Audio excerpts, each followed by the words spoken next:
Bienvenidos, queridos estudiantes, a una clase más de la asignatura Evaluación para los Aprendizajes. El día de hoy los quiero invitar a que podamos repensar la evaluación desde su uso. Que podamos reflexionar en cómo hacemos que la evaluación sea efectivamente la evaluación para los aprendizajes. Quisiera invitarlos a que ustedes pudieran recordar cuando ustedes fueron estudiantes.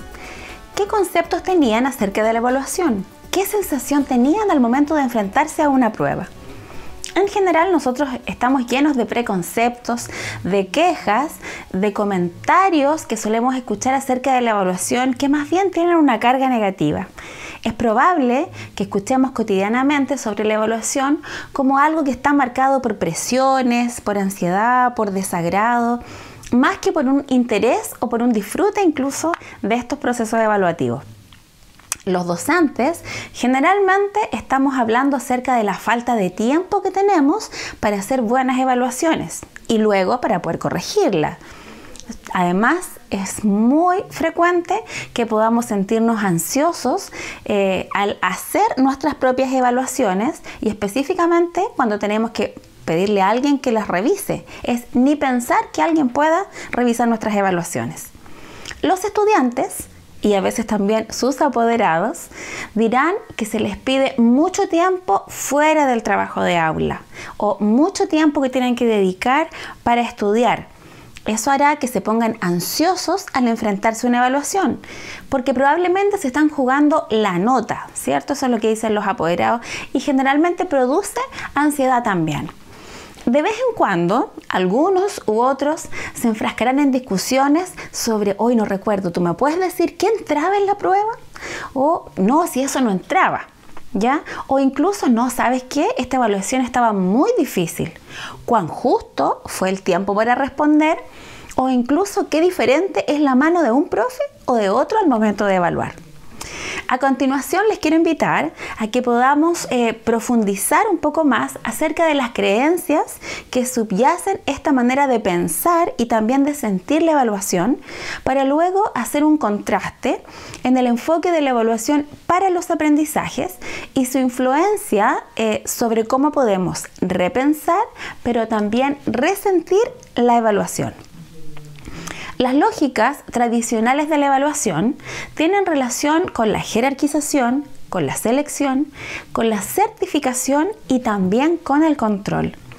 Para ahondar en esta conceptualización que tradicionalmente ha primado en la evaluación, quisiera apoyarme en el autor P. Renaud. Él escribió el año 2018 acerca de esta lógica tradicional acerca de la evaluación y él la descompone de la siguiente manera. Primero, cuando la evaluación es para jerarquizar o para ordenar a los estudiantes de acuerdo a un nivel de desempeño. Una de las funciones centrales de la evaluación ha sido, y tristemente también es, comparar y clasificar a los alumnos en virtud de una norma de excelencia. Una evaluación, entonces, donde todos los alumnos obtienen buenas notas, produce cierta ansiedad y cuestionamiento en los profesores. Y eso es curioso, porque el objetivo de aprendizaje es que todos los estudiantes aprendan. Sin embargo, cuando todos ellos tienen buenas calificaciones, entonces nos cuestionamos. ¿Será que copiaron? ¿Será que el instrumento estuvo muy fácil? ¿Será que pregunté lo que no tenía que preguntar? Estas lógicas tradicionales de la evaluación nosotros podríamos también utilizarlas para reconocer a quienes son mejores y quienes son peores. La escuela se ha acomodado durante mucho tiempo a estas desigualdades de éxito que parecen entonces situarse en que así es la realidad. Es decir, la enseñanza, si efectivamente fuera correctamente entregada y que los alumnos efectivamente trabajaran, sería que todos los estudiantes aprendieran, pero no es el concepto que tenemos en evaluación. Esta evaluación no hace más que entonces revelar una desigualdad de aptitudes que podríamos encontrar en los estudiantes. Cuando la enseñanza es entendida de esta manera, así como un espacio donde los alumnos aprenden solo si es que poseen la voluntad o las medidas intelectuales para poder rendir acorde a lo que se le está solicitando, la evaluación formativa pierde sentido, porque la evaluación entonces se piensa más para descubrir a aquellos estudiantes talentosos y no para hacer que todos los estudiantes sean talentosos. Otra mirada es cuando pensamos en la evaluación para certificar un nivel de conocimientos que se tiene en cierto dominio en algún área. Una certificación en realidad no informa mucho acerca del detalle de los saberes y de las habilidades adquiridas, tampoco sobre el nivel de dominio alcanzado en cada área que se ha cubierto. Garantiza que el alumno sabe globalmente lo que debe saber para poder acceder al grado siguiente dentro de su trayectoria escolar o para ser admitido a una determinada carrera o a un determinado curso. Entonces, una nota final responde a esta lógica. No nos informa con respecto a los logros detallados y precisos, sino solamente a una apreciación global. Dentro de esta lógica, también entra el concepto de la evaluación como mecanismo de control. Las notas participan en un trato mercantil, o por lo menos en un acuerdo entre el docente y sus alumnos. Permiten, entonces, al primero hacer trabajar a los segundos, obtener su aplicación, obtener el silencio a través de la evaluación, se obtiene también su concentración, se obtiene también la docilidad comportamental de los estudiantes. Y todo esto destinado al objetivo supremo, que es superar el año. La nota entonces es un mensaje que en principio nos dice al alumno lo que sabe, pero el objetivo entonces es que el alumno entienda que si no cambia de actitud, la situación podría continuar así hasta final de año con una carga bastante negativa. Lo más probable es que ustedes no se extrañen, ¿cierto?, al reflexionar en aquellas situaciones que yo les he mencionado. Esta conceptualización está bastante arraigada en nuestras mentalidades y también en nuestras prácticas. Lo que sobre todo entonces nos debiera preocupar es el hecho de que ninguno de los aspectos que he mencionado tiene relación directa con el aprendizaje y en ninguno aparece el aprendizaje. Si consideramos que el fin último de la educación es potenciar el aprendizaje de cada estudiante y la evaluación no está sirviendo a ese propósito, ¿qué valor real tiene? Tal como la entendemos y como practicamos usualmente, el valor pedagógico de las evaluaciones queda prácticamente nulo. Afortunadamente, la evaluación formativa o la evaluación formadora o la evaluación para el aprendizaje nos permite recrear una evaluación que nos puede ser entonces pedagógicamente útil. Y quiero invitarles a que podamos revisar este enfoque. Cuando nosotros nos movemos hacia una nueva conceptualización de la evaluación, cambia entonces nuestro concepto de evaluación y ahora es una evaluación para el aprendizaje. La evidencia muestra que un aumento en la cantidad de evaluaciones, aun cuando éstas estén perfectamente bien construidas y sean aplicadas en diferentes momentos del proceso de aprendizaje, no se traduce necesariamente en una mejora de los desempeños de los estudiantes. ¿De qué dependerá entonces que una evaluación repercuta en los aprendizajes? La investigación sugiere que el foco debe estar en promover que los docentes y los alumnos mejoren el uso que hacen de las evaluaciones. El modelo de evaluación para los aprendizajes entonces se focaliza justamente en el uso que le vamos a dar a la evaluación en el proceso de aprendizaje. La vamos a entender de la siguiente manera.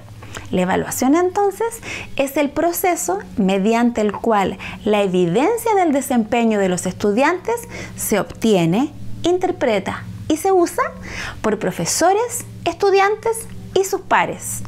para tomar decisiones acerca de los siguientes pasos en el proceso de enseñanza y aprendizaje, que probablemente van a ser mejores o mejor fundados que esas decisiones que se habrían tomado en ausencia de esa evidencia evaluativa. Si examinamos esta definición que yo les acabo de compartir, que es de Black y Williams en el año 2009, nos vamos a encontrar con elementos que son bastante diferentes a la lógica tradicional de la evaluación. Estas hacen especial énfasis en estos aspectos. Primero, en el uso que se le da a la evaluación. Desde este enfoque, la evaluación no se queda en el libro de clases y se diseña pensando entonces en el uso específico que va a tener dentro del proceso de enseñanza. Este uso se pueden ver en dos niveles interdependientes, como si fueran dos caras de una misma moneda: el uso para los estudiantes y, por otro lado, el uso para los docentes.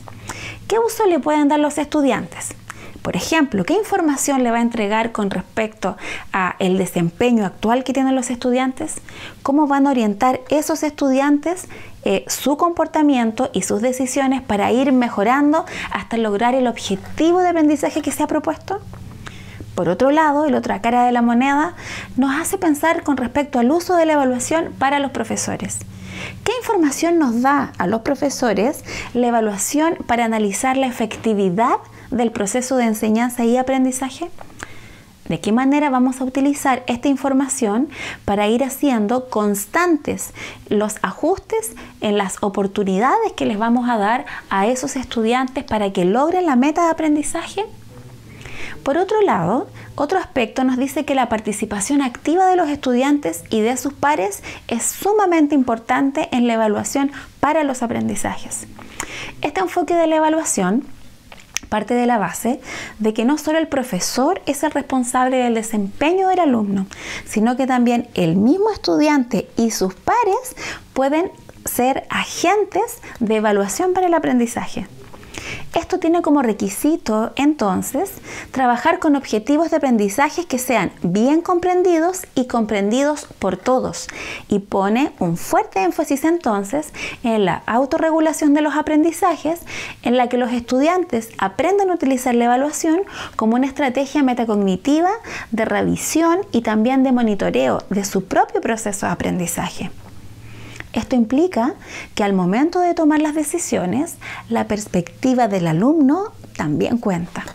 Por ejemplo, un profesor podría, una vez al semestre, permitir que los estudiantes elijan la forma en que ellos prefieren ser evaluados.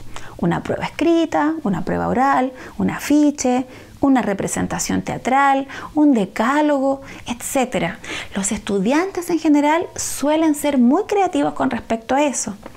Y según como ellos creen que pueden mostrar también lo mejor que han aprendido, podrían determinar o sugerir algún tipo de instrumento evaluativo.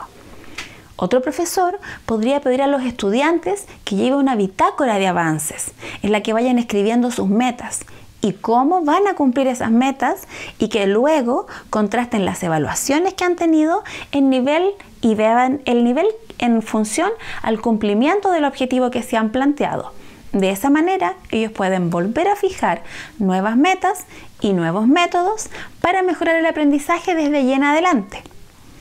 Podría sugerirles también, desde la mirada de la evaluación para los aprendizajes, el foco pedagógico de las decisiones y acciones a tomar con esta información. La función de la evaluación en este enfoque es entonces ir modificando el proceso de enseñanza y aprendizaje conforme a cómo se va obteniendo y analizando la información de este, de manera de no perder oportunidades de potenciar el aprendizaje lo máximo posible. Bach y Williams dice lo siguiente, habla en este aspecto como una creación y una capitalización de estos momentos de contingencia en los momentos de enseñanza-aprendizaje para poder regular estos mismos procesos. Estos momentos de contingencia, como lo dicen los autores mencionados, pueden ser sincrónicos o asincrónicos. Momentos sincrónicos pueden ser, por ejemplo, aquellos ajustes que los profesores podemos realizar en un tiempo real durante una enseñanza. uno a uno o en una discusión con toda la clase. Y los momentos asincrónicos incluyen la retroalimentación referida del docente, como las síntesis efectuadas al terminar de una clase, usadas para planificar entonces la clase posterior. Además, estos momentos asincrónicos podrían ser usados para poder modificar la instrucción sobre la cual la evidencia que fue recogida está dando información, y también el docente podría recoger algunas evidencias con respecto a las dificultades que están teniendo los estudiantes o un grupo de estudiantes, y a partir de ellas modificar su enseñanza en un momento futuro. A la luz de esta concepción, entonces, de la evaluación para el aprendizaje, podemos concluir que los procesos de enseñanza y aprendizaje no solo tienen que estar bien planificados, sino que tienen que ser modificados, tienen que ser cambiados. El profesor entonces se convierte en un flexibilizador de los procesos de enseñanza y de aprendizaje, y también ahora cumple un rol retroalimentador constante de sus prácticas, ajustándolas también a las necesidades y a los avances que van identificándose en el grupo en el cual está trabajando. Hay 3 grandes preguntas en la evaluación para el aprendizaje. Primero, ¿dónde estoy? ¿Dónde quiero llegar? ¿Y cómo puedo cerrar la brecha entre un polo y otro? De esto vamos a profundizar en la siguiente clase.